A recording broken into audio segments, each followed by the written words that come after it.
Sveiki, su jumis Arnoldas iš Kayak Shop ir šiandien apžvelgsime baidarę, vienvietę žvejybinę minamą baidarę Boga 8.4.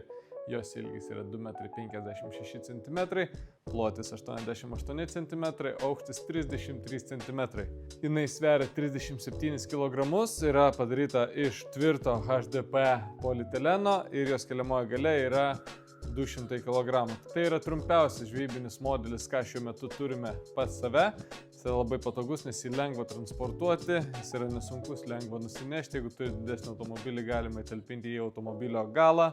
Yra pripildytas visomis dalimis, ko reikia žvejybinė baidarei. Tai yra aukšta reguliuojama sėdynė, ergonominė sėdynė, labai patogi.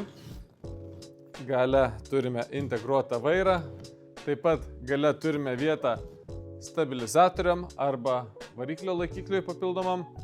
Pačiam gale yra itin patogi nešimo rankena, vandens išleidimo anga, elastinės juostos susidėti daiktams. Turime meškerių laikiklius, 2 vienetus už sėdynės, turime begelius aksesuaram priekyje, po kairę ir po dešinę ranką. Per vidurį turime hermetišką daiktadėžę susidėti savo daiktams, papildomiams aksesuarams, telefonui ir panašiai. Turime 8 vandens nubėgimo angas. Žinoma, turime minimo sistemą, pelekus.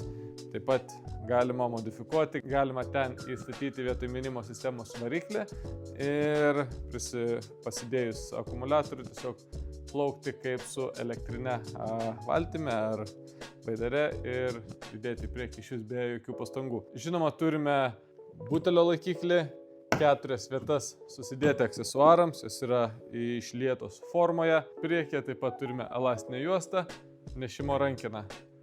Taip, gale matote vairas, jis yra įmontuotas į baidarę ir jį sukinėjom ir su juo plaukiame.